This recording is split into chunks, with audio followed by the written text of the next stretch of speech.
Well, good evening, good morning, good afternoon, wherever you are in the country.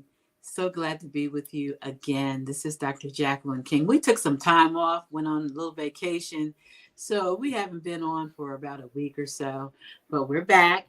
And as I always say, we bring exciting people doing exciting things. And tonight, I promise you, will not disappoint you. I know a lot of people registered, and I am so excited to have Jacquie, my namesake.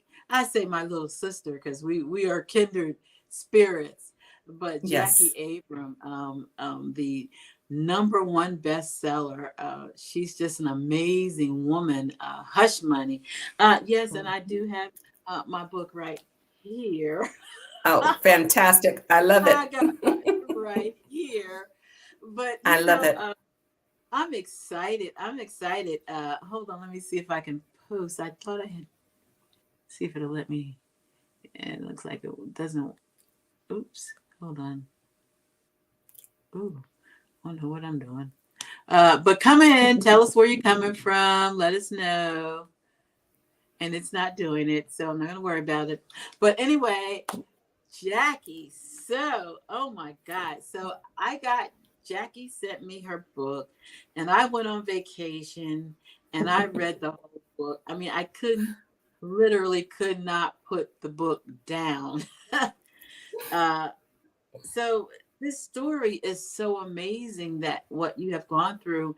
But I want to Yes. know before we get started, how many people in the audience have ever had to deal with discrimination in the workplace? If you have ever done that, just put a one up. That's all I want to know. And then we're gonna get right into it. Tell us if you've ever had to deal with discrimination, because this story, Jacquie, it blows my mind because, um, man, every time I thought it was going to be good, something else came up. So let's Yes. let's let's start at the beginning, because you wanted to find a job, and Yes. look at the ones are coming up. Please keep the ones coming if you've ever been discriminated on in the workplace. Hmm.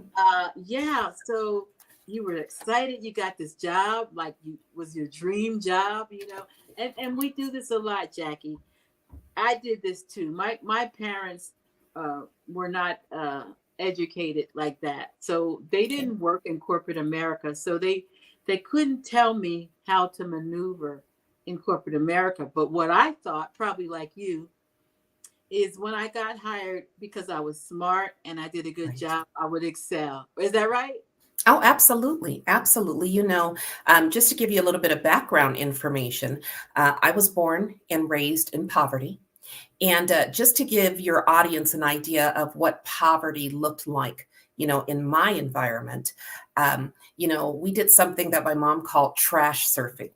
This is where we would go into the trash cans of carpet stores, behind their buildings, go through their trash bins, and we would collect any type of scraps of carpet we could find. Didn't what it matter what size, what color, what shape, and we would collect all of those scraps of carpet. And after a while, we had collected enough of these oddly colored, oddly shaped scraps that we were able to sew them together Wow. and actually create a carpet that was big enough to cover our cement living room floor. Mm-hmm. And, this was actually a source of pride for me because my mom was so ambitious. We didn't have carpeting in the house. She was determined that we were not going to go without. And so she found a way to create a carpet. Now, in the Bible, it says Joseph had a coat of many colors. We Mm-hmm. had a carpet of many colors. And we were very proud of that. But that just gives you an idea of what poverty looked like to me. And so, growing up, I watched my mom, turn nothing into something. And it was that ambition and that value that she instilled in me. So I worked very, very hard. And all through elementary school, I believed in the American dream. The idea that my hard work and my dedication and my skills would pay off and I could pull our family out of poverty. And so that was the mindset that I had going into adulthood and then going into corporate America. And unfortunately, as they were feeding us all this BS about the American dream through elementary school, no one mentioned anything about racism. And so Yeah, and that's what I encountered. I think that's because I think racism for our parents, especially my parents in the South, that was the norm. So, they kind of adjusted to it. But let's go to when you got this job, and you weren't making a whole lot of money, but Right. senior secretary. I remember how it started. And Yes. you, like myself, are an overachiever. Our story is so parallel. And you just Mhm. went in there and did a great job. And go ahead, take us from there. So, just to help you understand how I got into higher education, and let me just put this book up again. So, my book is called Hush Money: How One Woman Proved Systemic Racism in Her Workplace and Kept Her Job. This is a story that basically chronicles my experiences working in one organization. Okay. Now, the book had to be fictionalized and inspired by true events. And let me just explain why. You know, I don't feel like I'm giving any spoilers away because you know that this book is about hush money because that's the title. So you know that I received some hush money to buy my silence. Okay. Now, they also made me sign what's called an NDA, which is a non disclosure agreement. It's a confidentiality agreement to guarantee my silence so that I could not go out and tell the world the egregious, horrific, just ridiculously abusive things that I endured in their organization. But as you said, I was a smart girl.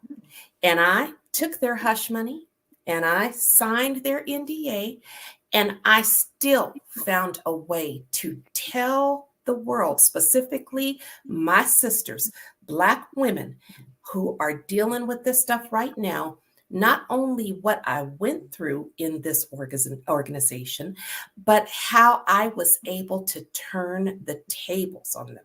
Okay. I was able to set them up the way that they were setting me up. And so I created a roadmap that teaches our sisters how to successfully, how I successfully fought racism in the workplace and got my hush money in this organization. But that just gives you a history of where this book came from. Now, to go back to your question. When I got this job, it was on the heels of applying at a temp agency because I had been working some dead end jobs, trying to make ends meet. And it was very difficult too. I was going through a very difficult period of my life during that time. I was in the middle of a very bitter divorce. I was living with my mom in her small apartment. I was trying to get my children back, okay, from my ex-husband who had tricked me into sending my children to him for the summer. Okay. And so I was going through just a very, very bad period in my life. I applied at this temp agency and they placed me at a college. So, I've been in poverty all my life. Now I'm being put in this college, and both me and my mom see this as a golden opportunity. My mom said, I told you God has a way of working things out. And we both saw this as part of that way. So I get into this college. I am still very ambitious. I use the skills that I learned at a safe house for abused women to impress my boss. And he was so impressed that he bought out my contract with a temp agency and hired me permanently. So now I've got this permanent job. I'm in a college. They offer tuition reimbursement, which it was my dream to go to college. And now I see a possible career path.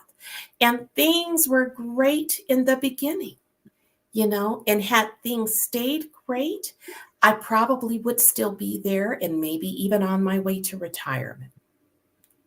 So, Yeah. And so it's funny because, that's where I got my first promotion. And we talked about this senior secretary. It's really crazy how our lives parallel. I know. And yeah, so you got that job and you were in there doing a good job. And what happened next? So this is one of the things that I teach. I do a lot of speaking. And one of the things that you will hear me say repeatedly is that if you are Black, okay, your career can be going swimmingly. Okay. I've got clients right now who were in their jobs for 16 years and 18 years, and their careers were going swimmingly. Both of them had been promoted, I mean, just numerous times. They both received accolades and they both received awards. But all it takes is a change in leadership to undo everything that you have accomplished in this organization and that you have built. So in my case, things were great in the beginning. But this particular boss, who was the chancellor, he was the highest person in this organization, he abruptly left the organization, okay? And now they've brought in somebody new. And this person is not only new, okay? This person is not only in the highest position at this college, but this person is a racist. And now this was in Texas, right? Yes. Which says a lot in itself. Yes. Go ahead. So now, even though you look great on paper, even though you are an outstanding employee, even though you are spectacular at doing your job, you dress the part, you look the part, you're skilled, none of that matters, okay? So in my case, this person took a look at me, decided that I didn't deserve the position that I held. Okay, now remember, back then I was the senior secretary. I wasn't anyone that was high up the leadership chain, but I was very good at my job and it paid me well. And so she decided that I wasn't the right fit for that position. And so she started messing with me. Okay. So one of the first things that I tell folks is, if you're working for somebody and they are constantly mispronouncing your name, for example, or they are constantly calling you something different than what your name is. In one case, I'll tell you, because my career spanned over 20 years, and this is just one organization. My career was derailed 5 different times over that 20-year period. And in one of my organizations, there was a woman. I was on a leadership team, and she would always use the phrase, bye, Felicia.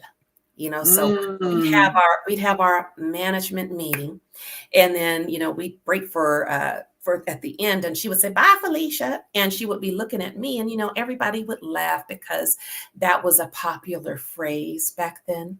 But all of those little nicknames, those little, mispronunciations, all of those are actually types of covert racism.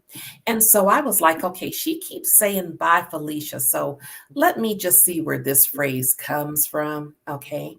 So I did my research. I remember, seeing the movie Friday a million times growing up, but I didn't put the two dots together until I researched the phrase.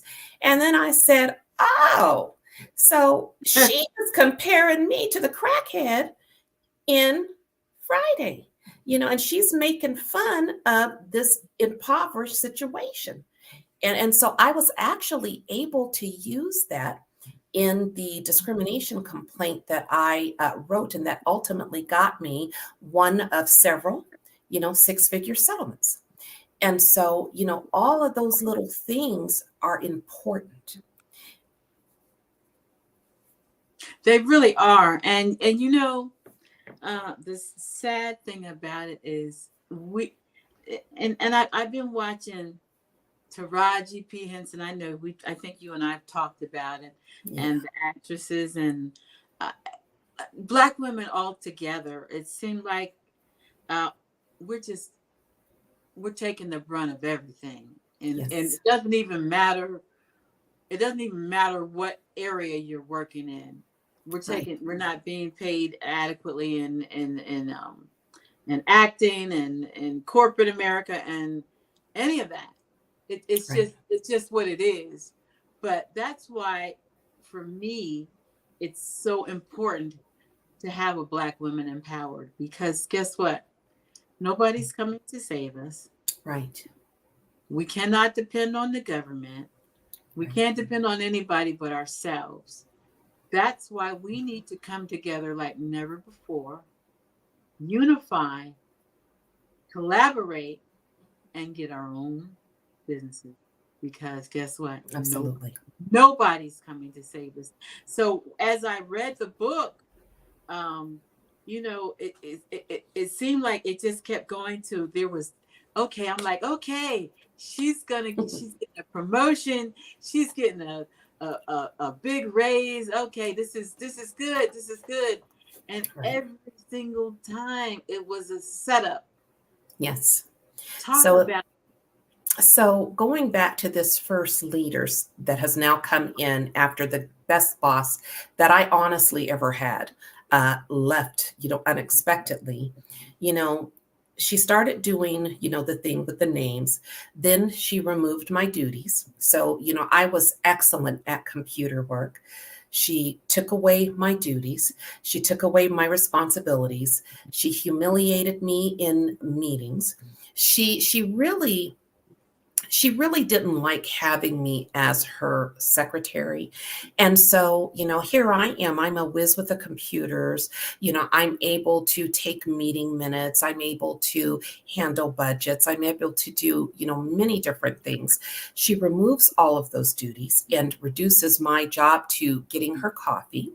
She's constantly mispronouncing my names. She's constantly she's treating me like I'm a wild horse that she wants to break, that she actually wants to tame.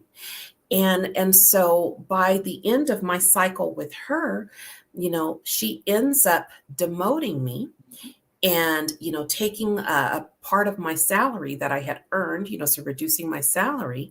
And then she transfers me into another department. And so, at this point, I'm thinking, okay, this was bad.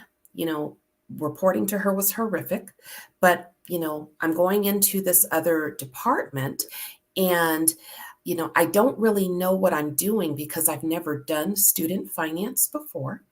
But I'm smart. I figure, I'll go in, they'll train me properly, I'll learn. And, I'm going to have a chance to succeed because I don't report to this racist woman anymore. So now I'm in a new department. I'm working with new people and I'm still ambitious.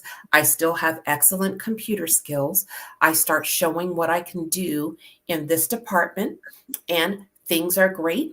In the beginning, things are going very well. And, they're starting to look at me as an informal team lead, even though there's no money associated with that. I'm becoming the go-to person. But students, because this is in a college environment, students are requesting to work specifically with me because many of the students that attended this particular college were like me. They were raised in poverty and they were hoping to get a degree to improve their circumstances. And so I became a favorite among students. So in addition to the chancellor, noticing that, okay, she's popular with the students and using my Blackness as a tool to increase minority enrollments by, just putting my face over everything. I was on the catalog. I was on big posters in the hallway. I had pictures on the Rubik's Cube of me that they were giving around as marketing collateral. They were having me interviewed by magazine reporters and things like this to really show my Blackness, to give the You were the illusion. poster child. So they were using me to project an illusion of inclusion. Okay. And so you're dealing with that component, but also in this other department over here, I'm actually using my computer skills and I'm streamlining processes. I'm creating electronic processes, and I'm really just doing an excellent job. So they decide that the boss that I report to isn't doing the job that they want her to do because of everything I'm doing. But instead of promoting me into her position, they bring in somebody new. And this man, this man that they brought in, so there's that change of leadership again. Okay, this man is not only in a higher position than mine because I report to him, but he is also a racist.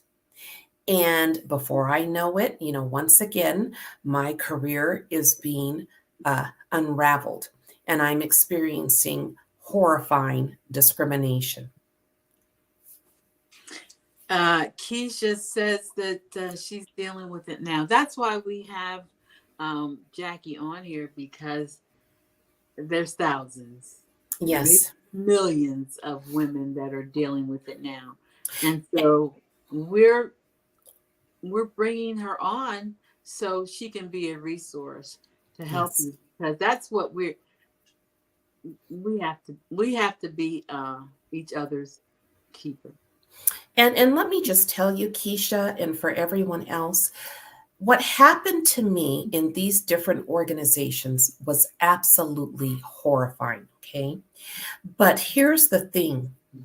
Even though my career was repeatedly derailed, I never walked away from a single toxic job empty-handed, because I knew how to fight. I was exceptional at fighting back, and I got multiple six-figure settlements. Okay, I knew how to fight, but after 20 years, I was exhausted, because even though you get these big settlements, it really doesn't undo the harm that they caused you, okay? The harm that was done to me repeatedly as I climbed that corporate ladder based on my skills and my abilities. And then to have someone pull that rug from under me, okay, now me and that ladder I'm on, we come crashing down. And yes, I was able to get these settlements, but oftentimes you don't get that settlement right away. You are forced out of that company, okay? You are forced out and you have to go back and fight.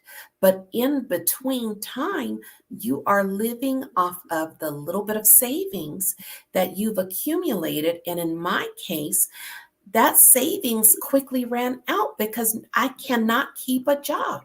No one will allow me to just succeed. I can get so far and then a racist notices me and my career is being derailed again.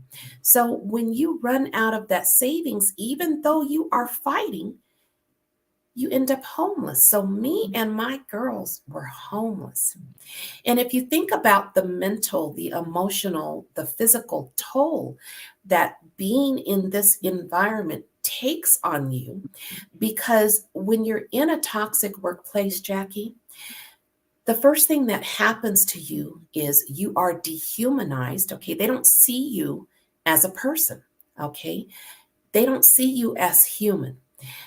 They don't realize that they only see one part of you, that you have another part of you that exists that they don't see. And so in my case, my worlds are colliding because I'm dealing with the toxicity from work, but I'm also dealing with my mom who was diagnosed with stage 4 colon cancer, the second deadliest cancer in the world. And I'm dealing with these two things. And this company that I'm working for, and these leaders are so toxic that they're using my mom's illness as the catalyst to ramp up their efforts to pull me out of my high paying job and out of my career. Does that make sense? So it takes a toll. There is a cost to being a Black woman in corporate America. And no amount of money undoes the harm. But I will say this. No amount of money undoes the harm, but those big settlements do help, okay? Those big settlements do help.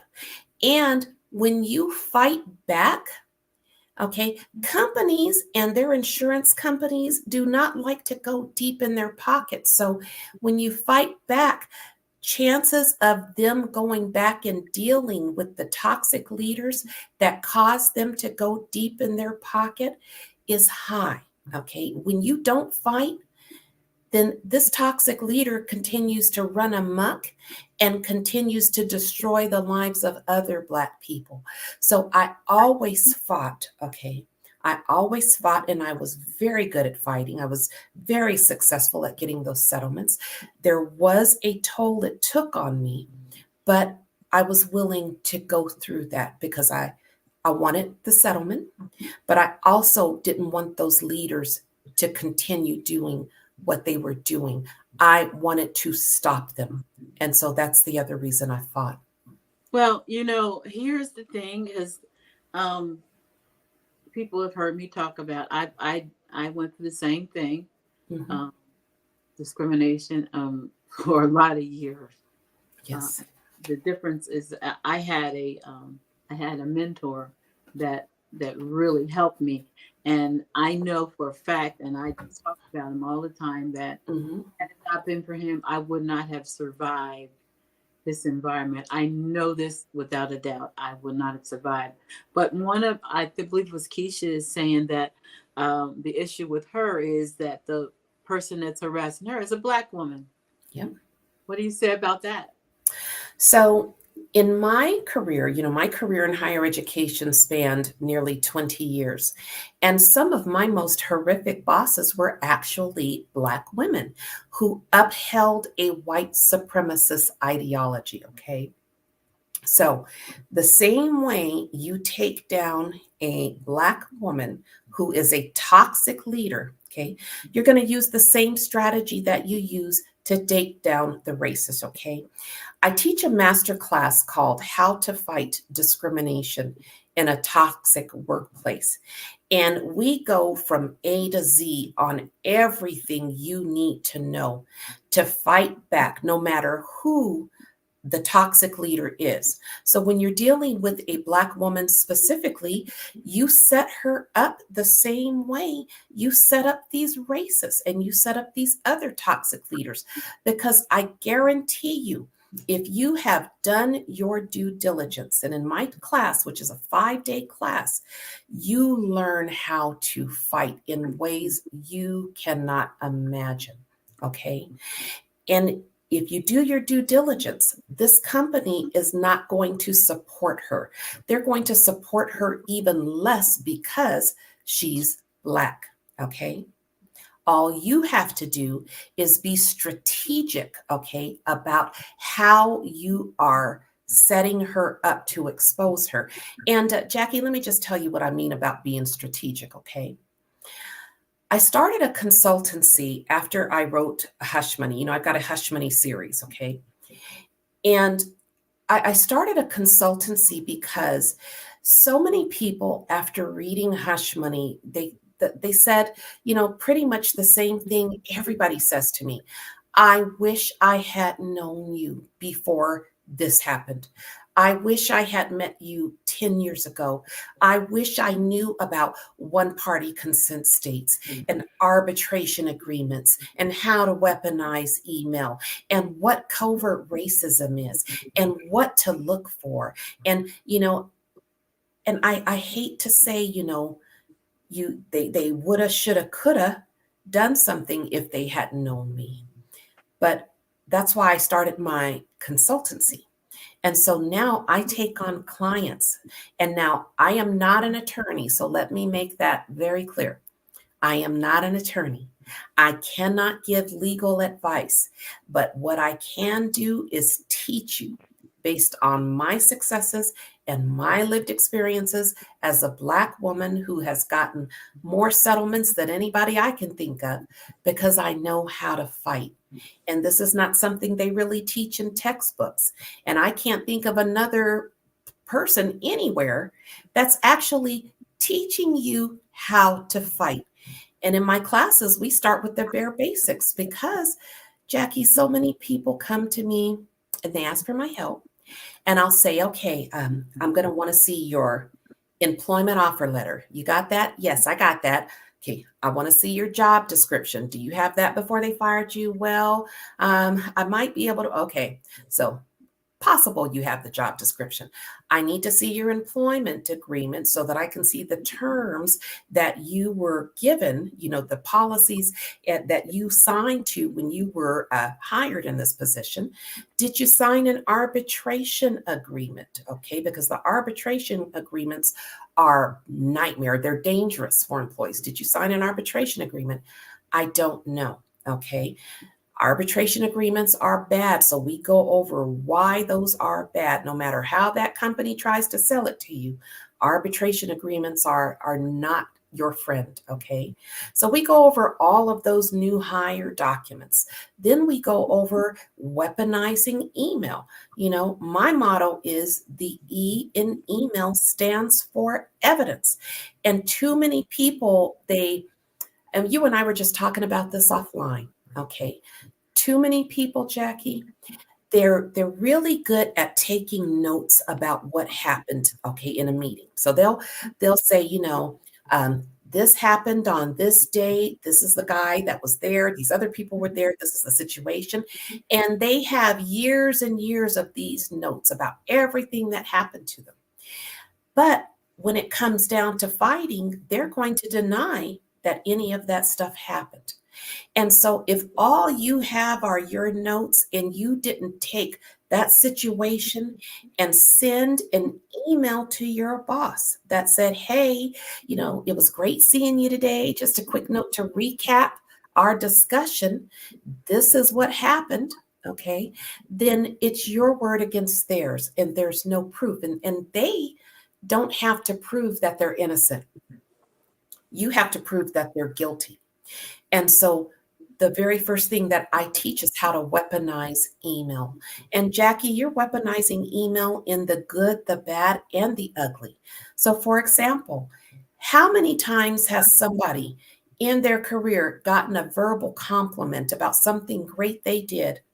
And that's all they have is that verbal compliment, so that when you start being targeted and the first thing they do is paint you as an incompetent employee who doesn't know how to do her job, even though you have been excellent up to this point, if all you have are those verbal compliments, then again, it's your word against theirs. But if you take those verbal compliments as they're occurring, so Jacquie, you and I are walking down the hall together, okay? You say, Jacquie, great job on that presentation you gave on covert racism this morning. I'm going to thank you. And then I'm going to run back to my office and I'm going to immediately open an email. And I'm going to say in the subject, thank you. Hey, Jackie, it was great walking with you in the hall this morning. Thank you for the compliment you gave to me on the presentation I gave on covert racism this morning. It did my heart good to know that you found value in my work. Now, Jackie gets that, and it's harmless, okay? Jackie says, no problem, you deserved it. Or maybe Jackie doesn't respond at all. But now I've got a piece of tangible evidence, not just a verbal, a piece of tangible evidence that says on this date, on this time, you said I was doing a good job. And if you take all those verbal compliments and you turn them into written evidence, it paints a powerful picture when the racism starts or the toxicity starts, or even at performance review time, when they're saying you need to improve on all these things that you didn't know anything about. These things really help to paint a picture about who you are, your character as an employee, your work. And so too many people let these verbal conversations go without documenting them in a tangible way. And that's what hurts a lot of people in trying to get justice for themselves when And they're. yeah, and let me say, because I did something similar.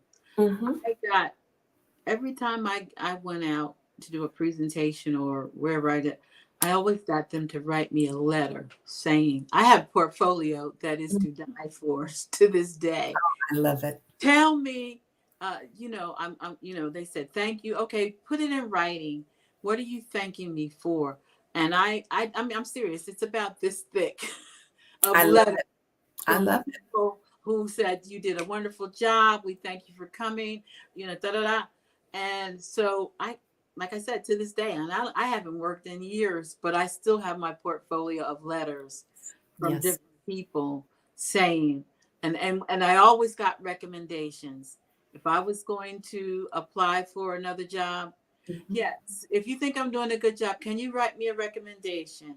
I got all the time. Every job that I went on, just about I got recommendations from all the way from my assistants to the top dog.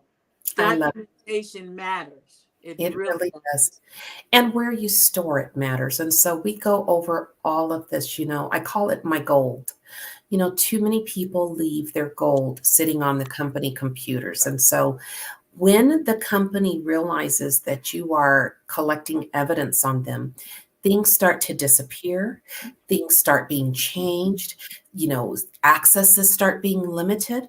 And so you never want to keep your gold on the company computer. And so we talk about that in my class. We talk about, the recommended ways to store your gold, to collect your gold. One of the big things that we talk about in addition to strategy, because I teach the strategy, okay? Because again, you have to be strategic with how you fight. And before I even get into the strategy, I have to make sure that these women understand what they're dealing with. You're not dealing with racism from decades ago that was easy to spot, easy to recognize. You are dealing with covert racism or covert discrimination. And again, anybody, doesn't matter who they are, can be using these covert tactics against you. Okay. And so we do a very deep dive into covert discrimination, covert racism. We have a question. It's on the screen from another Jackie. Oh, hi, Jackie. So, is it illegal to record performance reviews? Now, I need to get an understanding of your term of record. Okay. When you say record, what are you referring to? Um, she's gonna have to type as. I mean, if she's talking about a tape recorder, I don't know. I don't think you can. Only Oh, be. I see. So you're talking about you are in the office and you're meeting with your boss, and your boss is saying it's performance review time, and you're asking if you can record this meeting going over your performance review. Mm-hmm. Well, that all depends on whether or not you are in what's called a one-party consent state. So I live in a one-party consent state, Colorado. Texas is a one-party consent state. Okay. California is a two-party consent state, and so is Florida. So if you live in a one-party consent state, then federal law and state law allows you to secretly record phone calls and meetings as long as you are a party to that conversation. So meaning, me and Jackie are having a conversation with you in an office. So because you are involved in that conversation, you could secretly record it if you live in a one-party consent state without telling us that you're doing so.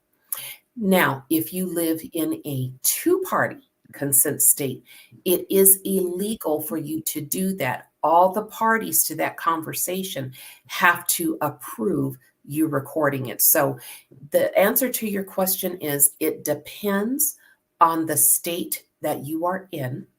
But if you live in a one-party consent state, there are ways to record these conversations that is absolutely mind-boggling. And we go over all of the little tips. For example, let me show you one of my recorders, okay?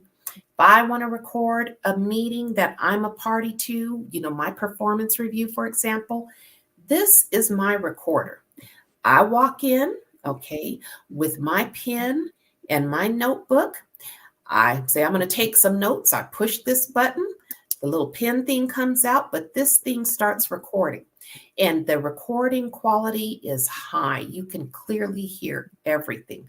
Now, they can't tell that you're recording them because this looks like a pen to them.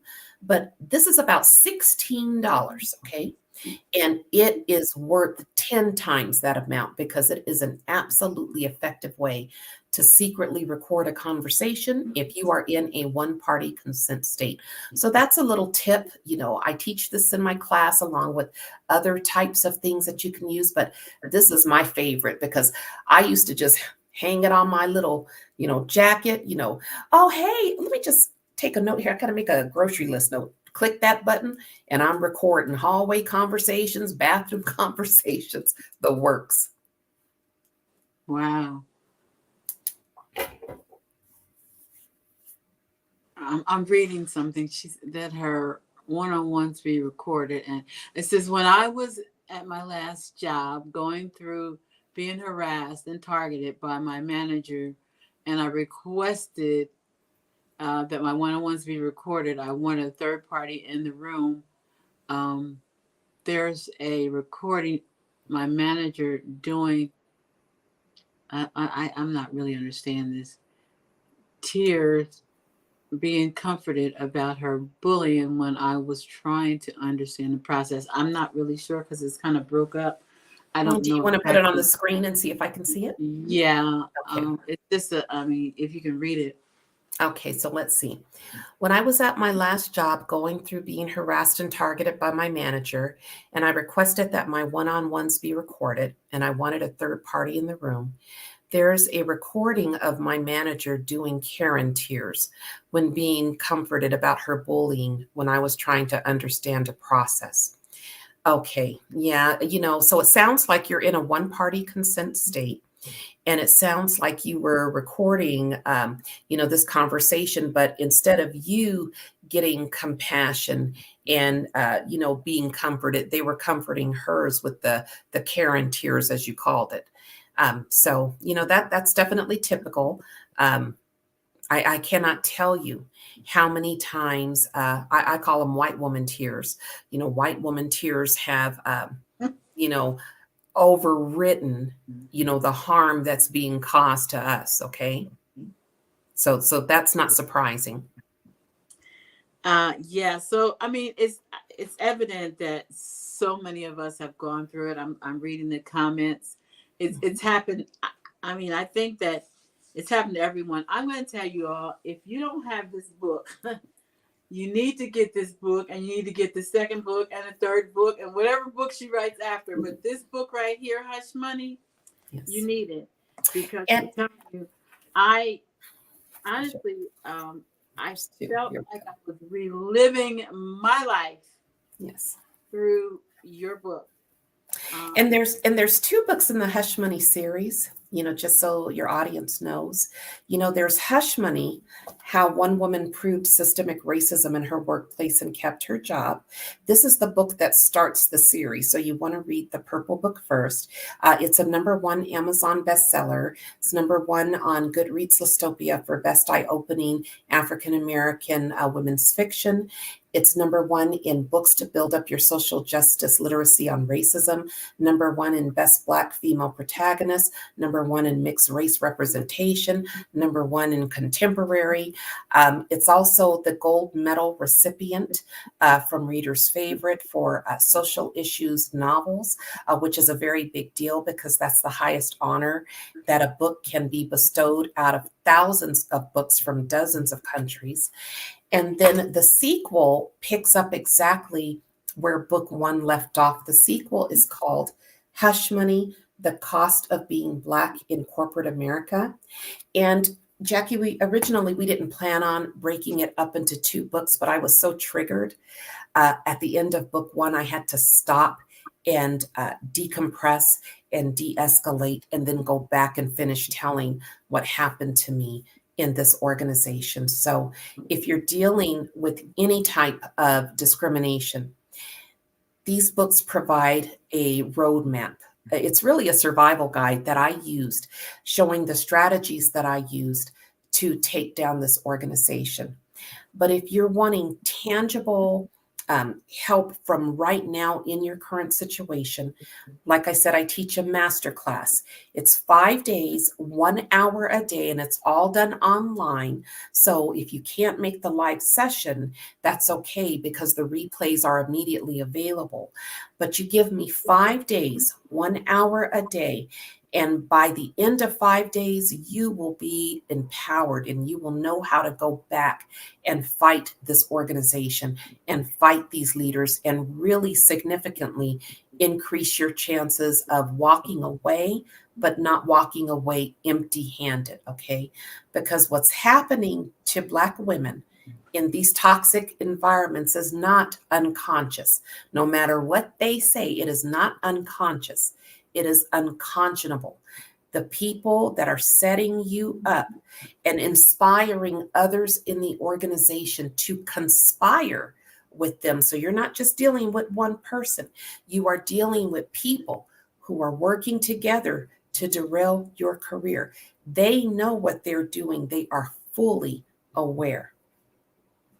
Yeah, so I'm going to tell you, Nina, if you go into blackwomanempowereddirectory.com, Jackie's on there. And by the way, we will do our plug because that is our directory where you can get your business, your personal profile, your videos, your story all in there for reasonable prices.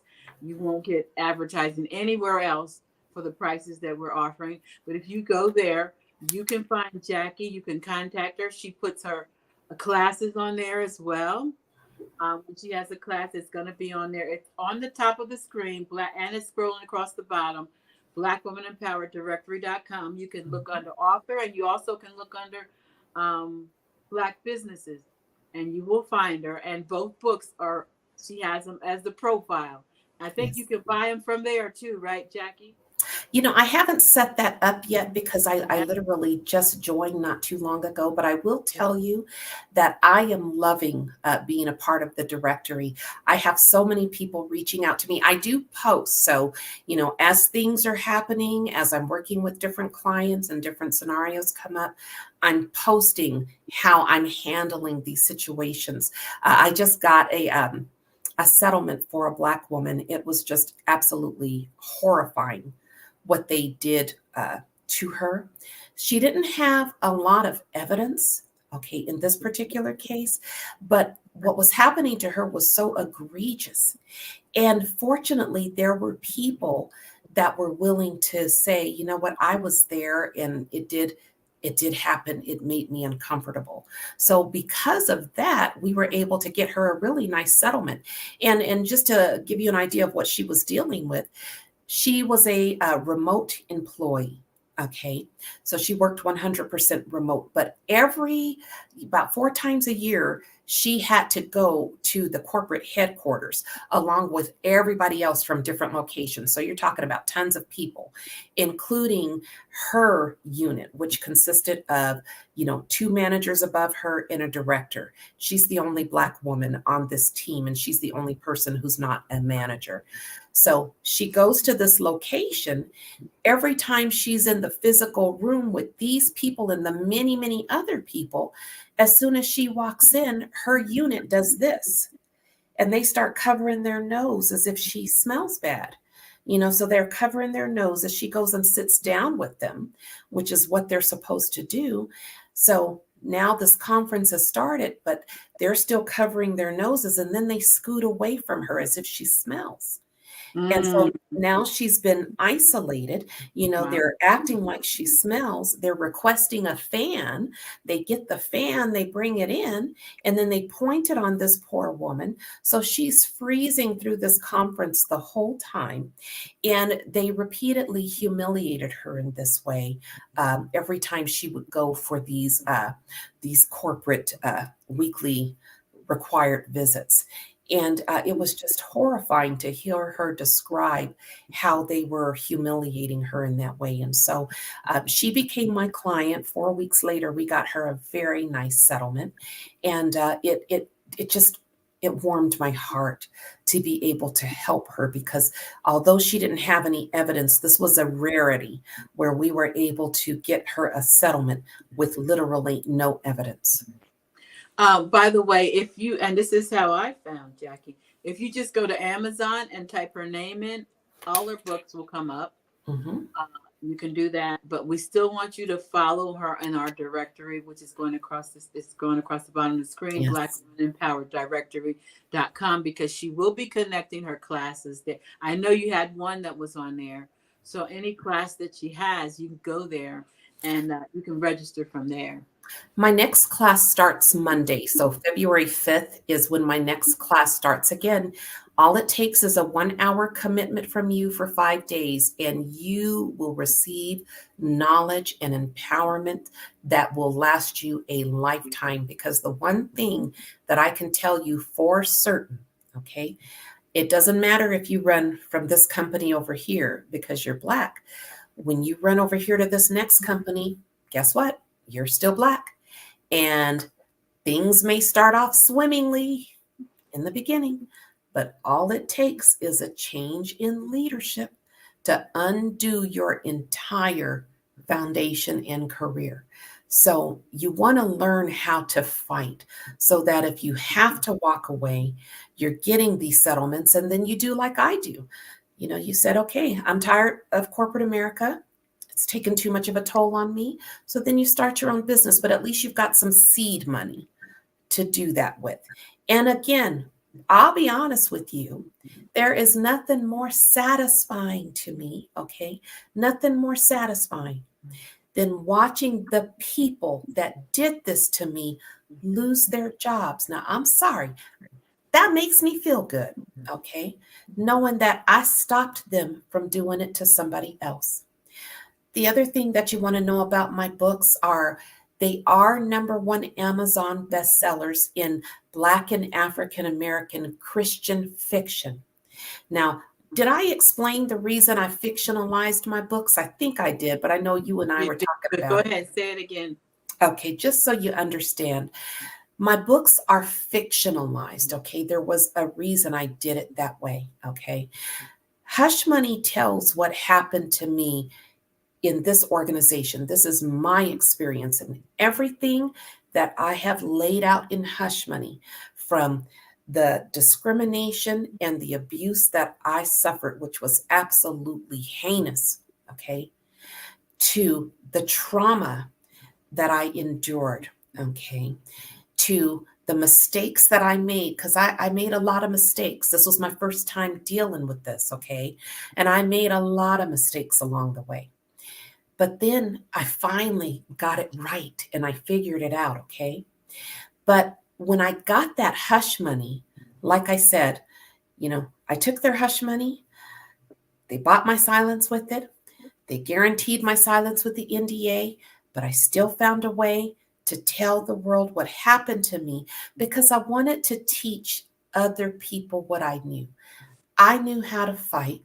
There were too many people walking away from their jobs empty-handed and having their whole lives destroyed, okay? Ending up homeless like I did, okay? And I wanted to teach them what I knew about how to fight, how to build a wall. One of the biggest mistakes that I see our people make is they go on FMLA, okay, because they're so traumatized by what's happening to them. So they can't handle it anymore. They can't take it. They're traumatized, they're suffering, so they go on FMLA. And FMLA can be a blessing or it can be a curse. Because if you just go on FMLA and the whole time you're recovering, but that's all you do, the only thing you did was give your toxic leaders and their co-conspirators, the minions that are working with them, the alone time to finish setting you up.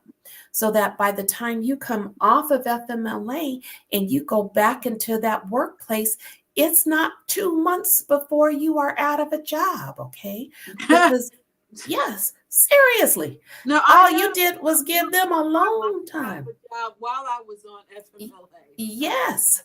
So, So what I teach you to do is to use FMLA, weaponize it. In my class, I teach you how to use it to build a wall of protection around you and your career so that when you do come back from FMLA, because you need it, FMLA, I mean, you need it. I get it. You need it. And so did I. But if you don't build that wall while you're on FMLA, you know, FMLA is going to be a curse for you. But if you build this wall, they will be afraid to touch you when you come back from FMLA. Okay, they won't touch you. Now, that touching, that not touching you is only temporary, okay, but it buys you time where they're not going to be so quick to fire you.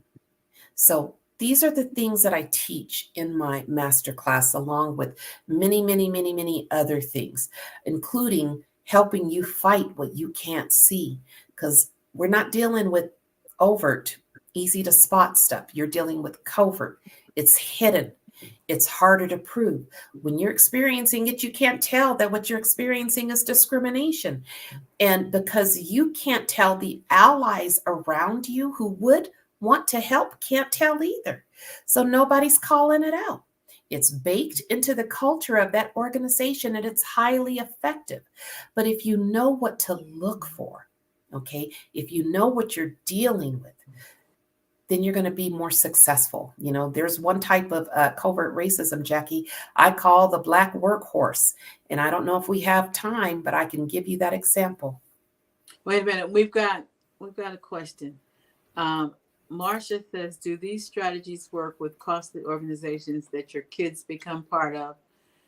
Cheer, volleyball, etc. Cheerleading, I guess.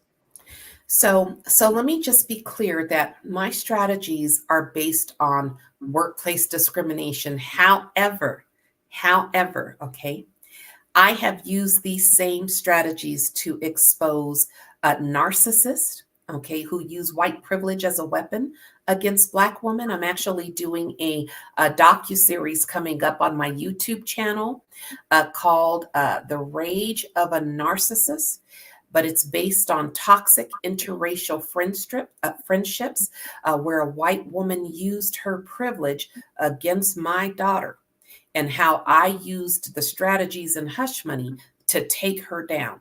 Okay. So these strategies are effective in other venues, although they're based on my experiences in the workplace. And that's another thing, Jackie. What you're going to have to do is start sharing your YouTube links on the directory, because once you put them in there, I know you haven't been back on there, but there's a place where you just copy the URL and then all of your YouTube will be right there, so all they can Okay. do when they go to the directory, they can Okay. see your YouTube. So that's something Excellent. to be working on. So we are an hour in, and I think you want to share something else. Oh, I just wanted to make sure that you know about the masterclass. The next one starts February 5th. The price on the masterclass is $99. Okay, so that's about $20 a day. The knowledge you will get in these masterclasses is, things you just cannot imagine. And the people who take my master classes are CEOs, they're directors of DEI, diversity, equity, and inclusion.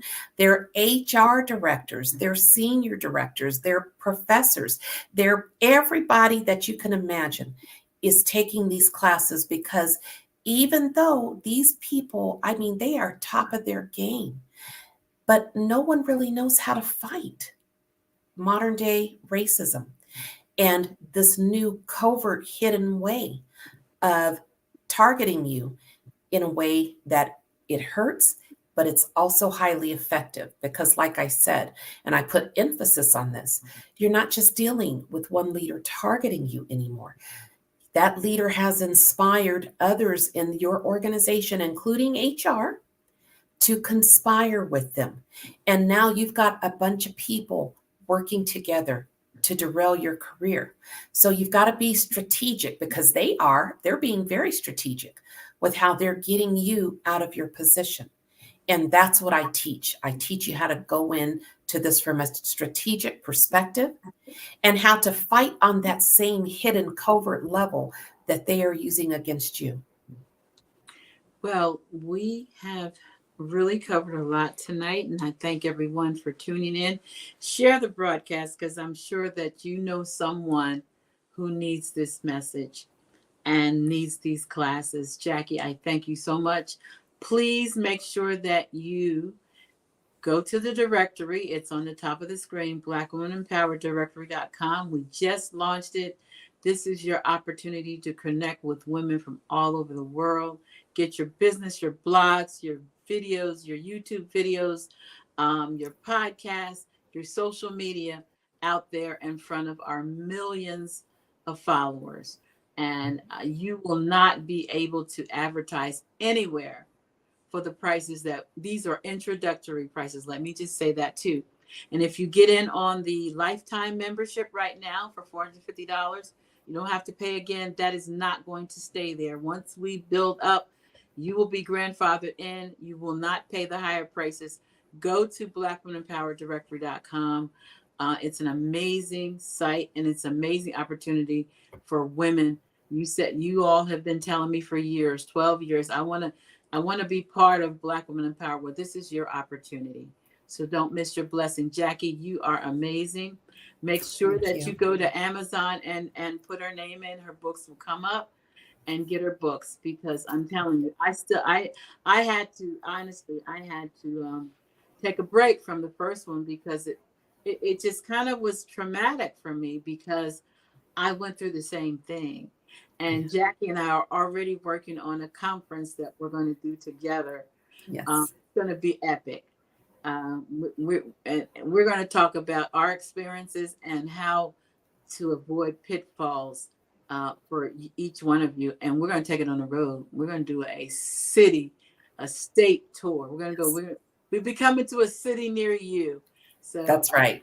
get ready for that. That's going to be good. We're going to have vendor opportunities. I don't know if you know, we've been doing vendor opportunities forever. You'll be able to purchase your vendor tables and network and so much more.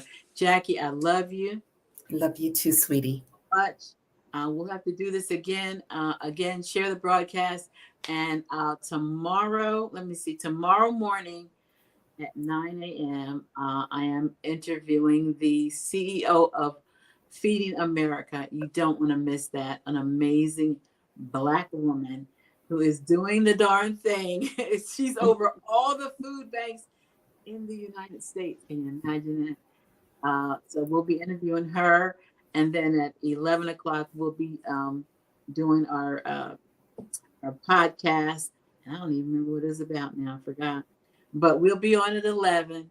So thank you so much for attending. And I'll Thank see you. you back here twice tomorrow. And think I think that's it for the week. God bless you. I love you. And there's nothing you can do about it. God bless. God bless.